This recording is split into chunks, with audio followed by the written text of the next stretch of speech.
महर्षि वाल्मीकि ने इन बातों को गोपनीय रखा था। सीता जी जब आश्रम में आई तो महर्षि वाल्मीकि ने अपने आश्रम में किसी को नहीं बताया कि इनका नाम सीता है, इनका नाम जानकी। आश्रम के लोगों ने पूछा ये देवी कौन है? तो वाल्मीकि जी तो गंगा के तट पर गए थे, वहीं सीता जी मिल गई थी, वहीं गंगा के तट पर लक्ष्मण जी छोड़ करके चले गए। महर्षि वाल्मीकि लेकर के आए तो वाल्मीकि जी ने अपनी कुटिया में कहा इनका नाम वन देवी है, सीता देवी है ऐसा नहीं कहा, वन देवी।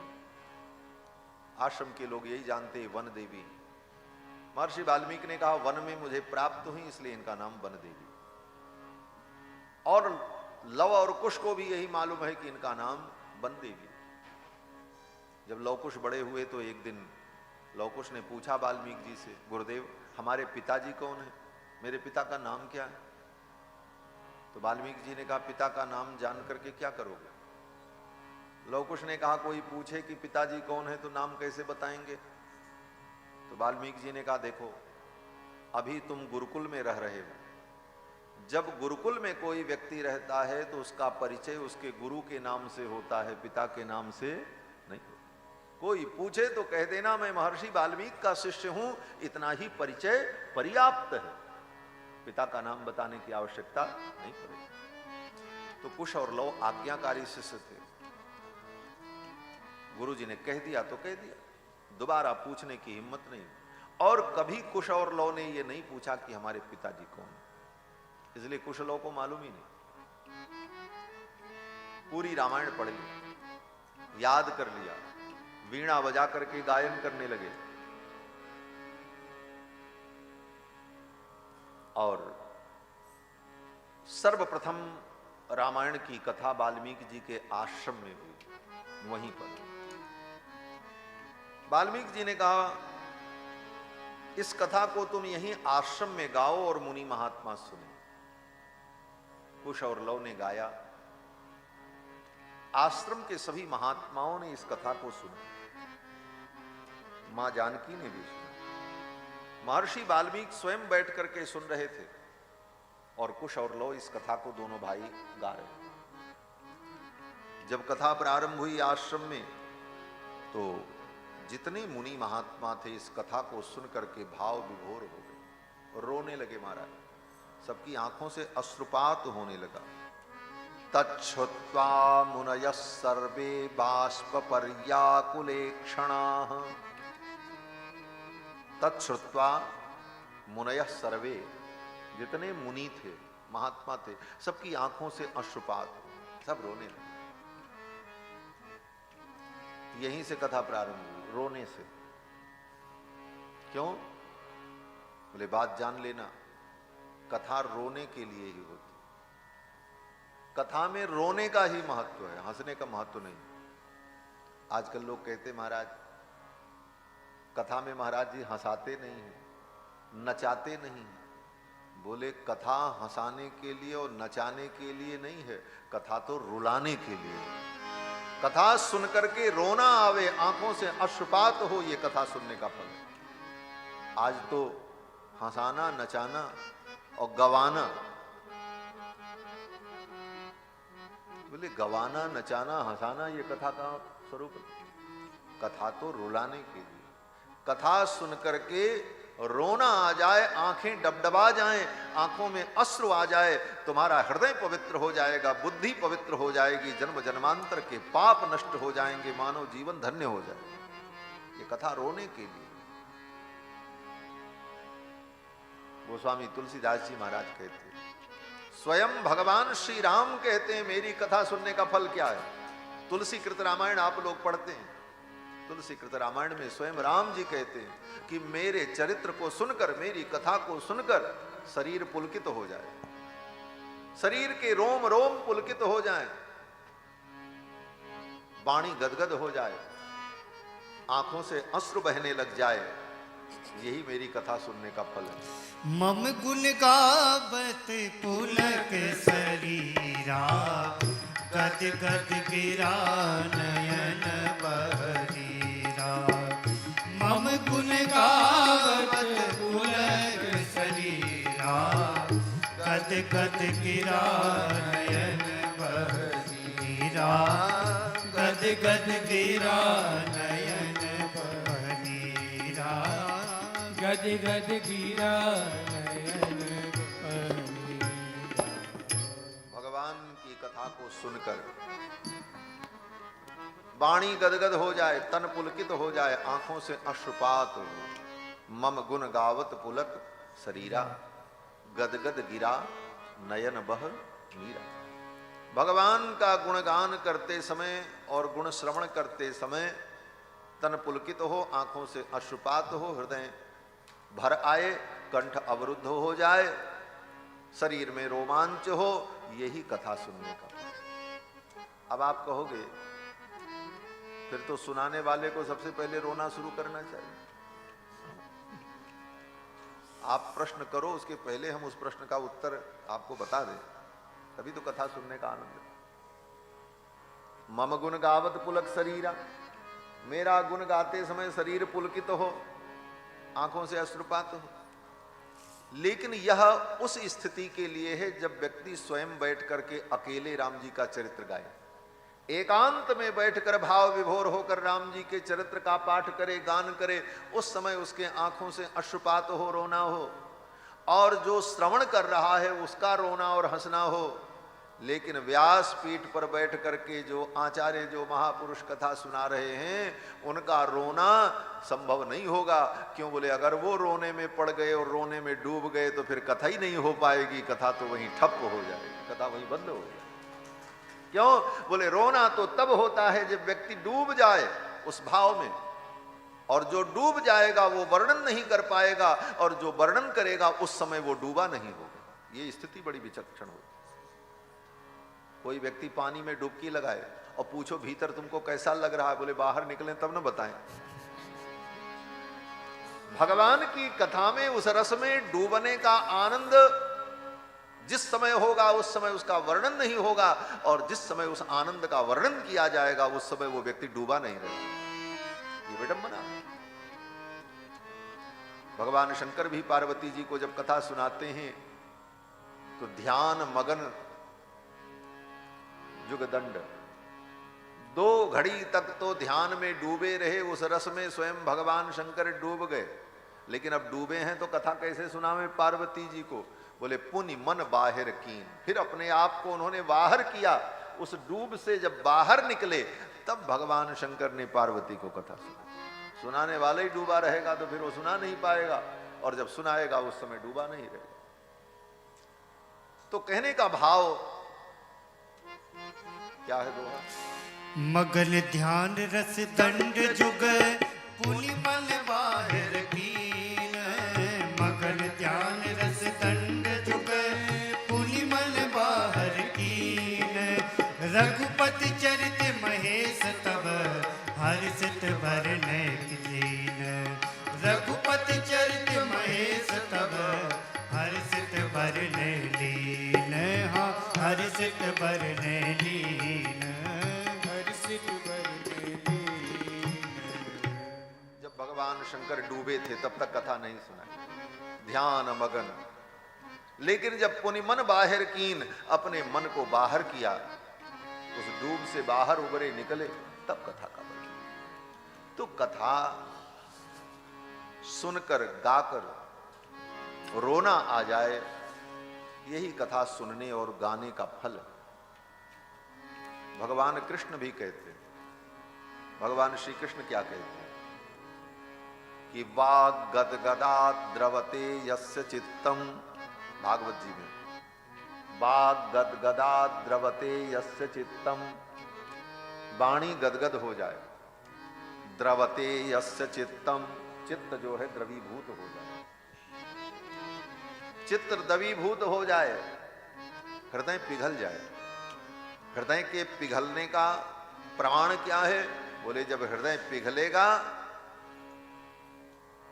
ये कठोर हृदय जब द्रवीभूत होगा तो आंखों से बाहर आएगा आंसू के रूप में। आंखों से आंसू आने का मतलब है कि इसका हृदय द्रवीभूत हो गया, पिघल गया, हृदय में वेदना हुई, तभी तो आंसू निकल रहे हैं।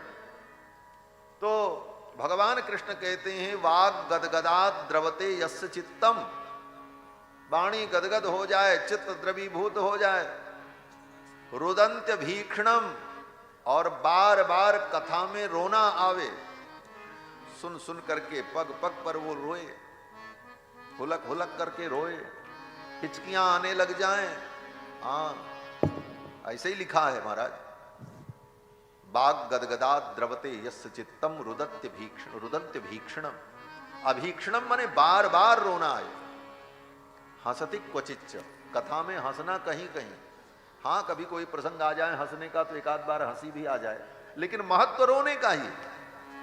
हंसने का प्रसंग कहाँ, अब बोले सूर्पणखा का प्रसंग आ जाए तो थोड़ा हंस लो, तो सूपनखा रामन कर बहिनी दुष्ट हृदय, दारुण जस अहिनी पंचवटी सो गई एक बारा, देख बिकल भई जुगल कुमारा, तो सम पुरुष न मोसम नारी, यह संजोग विधि रचा बिचारी। ये सब प्रसंग सुन करके थोड़ी हंसी आ जाए, लेकिन कभी कभी हंसति क्वचिच्च, विलज्ज उद्गायत नृत्यते च मदभक्ति युक्ता भुवनम पुनाति। भगवान कहते हैं कृष्णचंद्र कि ऐसी भक्ति जिसके जीवन में आ गई, वो भक्त सारी धरती को पवित्र कर देता है। वो जहां रहता वो धरती पवित्र हो जाती है उन भक्तों से, और ऐसे भक्तों से ही तीर्थ तीर्थ बनता है। तीर्थ तीर्थ क्यों है, बोले ऐसे भक्त जहां निवास करते हैं, ऐसे भक्त जहां विचरण करते हैं, वही तीर्थ होता है और वही पवित्र स्थान हो जाता। मद भक्ति युक्ता भुवनम पुनाति।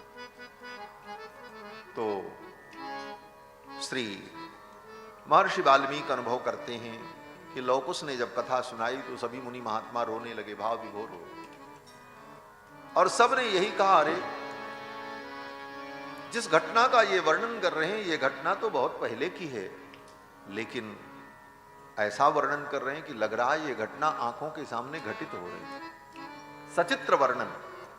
और वे मुनि महात्मा बड़े प्रसन्न हुए, और फिर उन मुनि महात्माओं ने प्रसन्न होकर के कुश और लौ को जो कथा सुना रहे थे उनको भेंट दिया। मारा क्या भेंट दिया, बोले कथा सुनकर के महात्मा बड़े प्रसन्न हुए। एक महात्मा ने उठ करके जाकर के अपना बलकल वस्त्र लौकुश को दे दिया, बोले बेटा तुमने इतनी सुंदर कथा सुनाई, मैं तुमको क्या दूं, ये मेरा बलकल वस्त्र लो, यही मैं तुम्हें दे रहा हूं।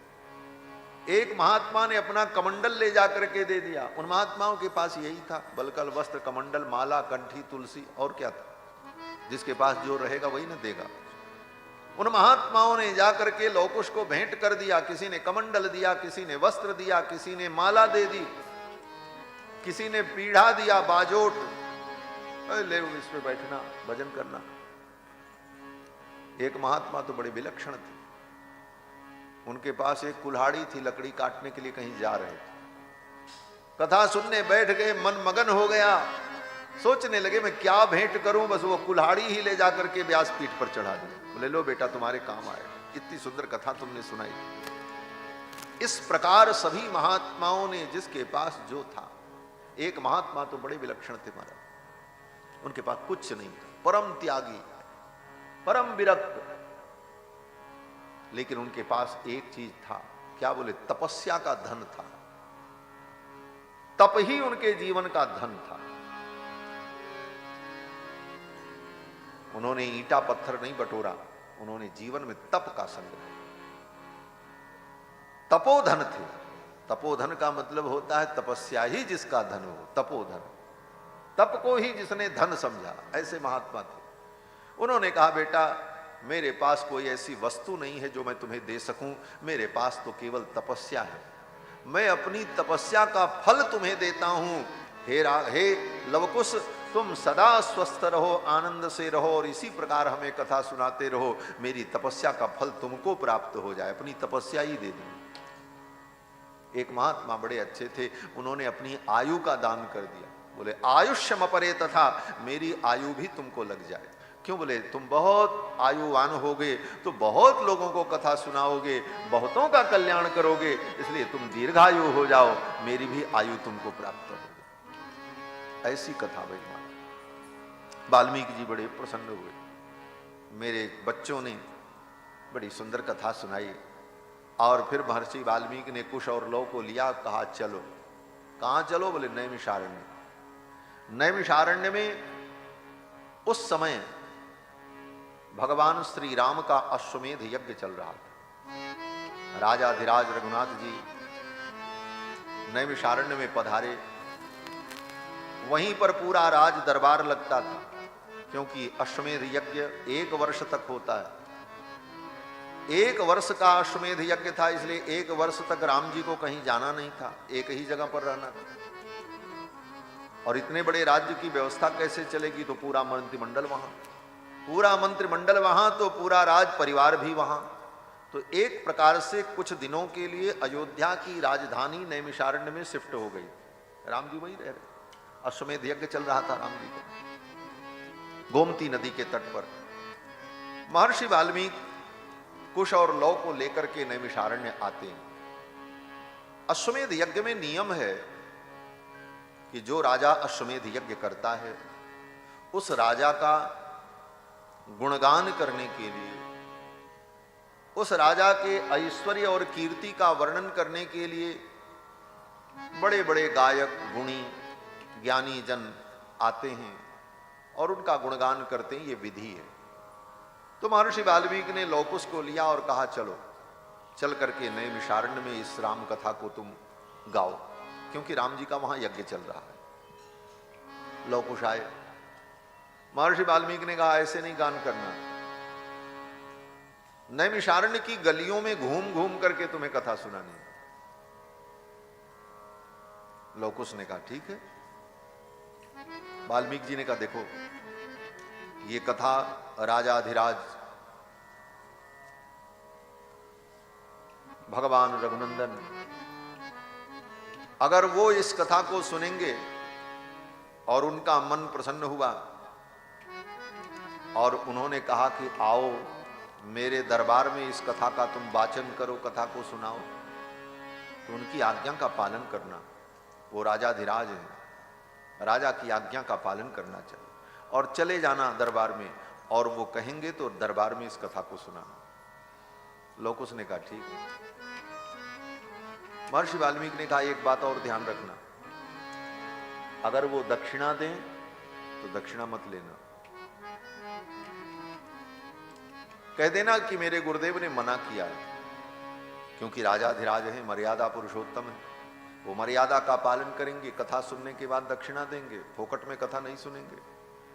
लेकिन दक्षिणा लेना मत, कह देना मेरे गुरु की आज्ञा नहीं। कारण बोले कथा सुना करके, रामायण भागवत इत्यादि ग्रंथों का प्रवचन सुना करके, कथा सुना करके दक्षिणा प्राप्त करने का अधिकार केवल ब्राह्मण को है। ब्राह्मण के अतिरिक्त कथा कोई सुना दे, भगवान की कथा का कोई वर्णन करे, इसमें कोई आपत्ति नहीं है, लेकिन कथा सुनाकर उसके बदले में दक्षिणा लेने का धर्म केवल ब्राह्मण का, क्षत्रिय का नहीं, वैश्य का नहीं। अब कलयुग में तो सभी कथा सुना रहे, अनधिकारी भी व्यासपीठ पर बैठ करके कथा सुना रहे हैं, इसीलिए कथा का फल नष्ट हो जाता है। महर्षि वाल्मीकि ने कहा दक्षिणा मत लेना, मना कर देना, और यह भी नहीं बताना है लौकुश को कि क्यों नहीं लेना है, क्योंकि और बहुत सारे कारण थे। महर्षि वाल्मीकि ने सब कुछ सिखा दिया। लौकुश आए, नैमिषारण्य की गलियों में घूम घूम करके कथा सुनाने लगे। वहीं राम जी का जहां अश्वमेध यज्ञ चल रहा था, वहीं से थोड़ी दूर पर कुटिया बना करके वाल्मीकि जी भी ठहर गए, क्योंकि वर्षों तक यज्ञ चलेगा। अब लौकुश जब कथा सुनाने लगे तो जितनी प्रजा थी वो कथा सुन करके भाव विभोर हो गई और लौकुश के पीछे पीछे चलने लगे। जिधर जिधर कुश और लौ जाते वो प्रजा भी पीछे पीछे चलती। अब जिस गली में वो जाएं, संपूर्ण जनता उनके पीछे पीछे चलने लगी। वो बड़ा काफिला बन गया, बड़ी यात्रा बन गई। गाते हुए जा रहे थे, तब तक उधर से राम जी रथ पर बैठ करके आ रहे थे। राम जी रथ पर बैठ करके आ रहे थे, इधर से कुश और लौ रामायण गाते हुए जा रहे थे पैदल, उनके पीछे पीछे हजारों लोग थे। राम जी ने देखा, राम जी ने अपने सेवकों से पूछा ये बालक कौन है? जानते तो सब है राम जी ये कौन है, वो तो सर्वज्ञ हैं, उनको तो पता ही है सब, लेकिन लीला है। राम जी ने कहा ये दोनों बालक कौन हैं? सेवकों ने कहा ये मुनि कुमार हैं और ये आपकी महिमा का, रामायण का गान कर रहे हैं। यही सुनने के लिए प्रजा इनके पीछे पीछे चले। राम जी बड़े प्रसन्न हुए। रथ्यासुराज मार्गेषु ददर्श भरताग्रज। भरताग्रज श्री रघुनंदन ने रथ्यासुराज मार्गेषु, उस राजमार्ग पर कुश और लौ को देखा तो अपने सेवकों से कहा जाओ आदर पूर्वक इनको बुला करके मेरे दरबार में लाओ, मेरे दरबार में ये कथा सुनाएंगे और हम सब लोग बैठ करके सुनेंगे। अब तो महाराज निमंत्रण गया। कुश और लौ को आदर पूर्वक रथ पर बैठा करके सेवक लोग लाए राम जी के दरबार में। राम जी सिंहासनारूढ़ बैठे हैं, मंत्रीगण बैठे हैं, तीनों माताएं बैठी हैं, कौशल्या, कैकेयी, सुमित्रा, अन्य 3 रानियां, लक्ष्मण जी की पत्नी, भरत जी की पत्नी, शत्रुघ्न जी की पत्नी, ये तीनों बहुएं भी विराजमान। और इन बहुओं के भी 2-2 पुत्र, भरत जी के 2 पुत्र तक्ष और पुष्कल, लक्ष्मण जी के 2 पुत्र सुबाहु और सुतसेन, शत्रुघ्न जी के 2 पुत्र अंगद और चित्रकेतु, ये बालक भी, पूरा राज परिवार, बड़े बड़े राजा महाराजा जो अन्य प्रांतों से आए थे यज्ञ में सम्मिलित होने के लिए, वो सब बैठे। कुश और लौ आए, सुंदर व्यासपीठ लगाई गई और राम जी ने कहा इस रामायण का, इस कथा का गायन करो, हम सब श्रवण करें। राम जी बैठे श्रवण करने के लिए, संपूर्ण अयोध्या की प्रजा बैठी। अब कुश और लौ इस कथा का गायन कर रहे।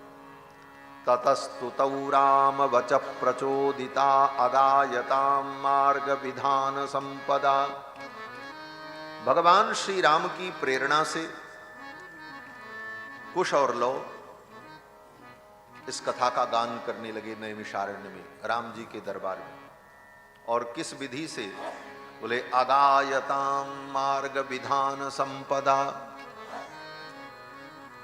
मार्ग विधान संपदा, कथा के गायन की 2 पद्धति है, एक मार्ग पद्धति, एक देशी पद्धति। जिस भाषा को अधिक से अधिक लोग समझते हों उस भाषा में भगवान की कथा का वर्णन करना, इसका नाम मार्ग पद्धति है। जिस भाषा को कम लोग समझते हों, थोड़े से देश में बोली जाती हो, उस भाषा में भगवान की कथा का वर्णन करना, ये देशी पद्धति है। तो कुश और लौ ने जो कथा का वर्णन किया वो मार्ग पद्धति से। मार्ग पद्धति माने वहां की जो भाषा, जिस भाषा को अधिक से अधिक लोग समझ सकें। विद्वान तो सब थे वहां, संस्कृतज्ञ लोग भी थे, लेकिन जिस भाषा में सर्वजन ग्राह्य हो उस प्रकार कुश और लौ ने वर्णन किया। अगायताम मार्ग विधान संपदा। जब कथा का वर्णन करने लगे, कथा सुनने में लोग मगन हो गए, तो राम जी धीरे से अपने सिंहासन से उतरे और उतर करके जा करके साधारण लोगों के बीच में बैठ गए, जहां पब्लिक बैठी, जनता बैठी। अपना राज सिंहासन छोड़ करके राम जी जाकर के साधारण लोगों के बीच में बैठे। और इतने धीरे से राम जी गए कि किसी को पता ही नहीं चला राम जी अपना सिंहासन छोड़ करके कब नीचे चले गए। सचापि राम परिषद गत सनैहि बुभूषया सक्तमना बभूव। और साधारण लोगों के बीच में जाकर के राम जी बैठ गए और कथा श्रवण करने लगे, सिंहासन अपना छोड़ दिया। कारण बोले सुनने वाला व्यक्ति, श्रोता, अगर वक्ता से ऊपर, वक्ता के आसन से ऊंचा उसका आसन हो सुनने वाले का, और वो सिंहासन पर बैठ करके कथा सुने, तो कथा सुनने का फल नष्ट हो जाता है।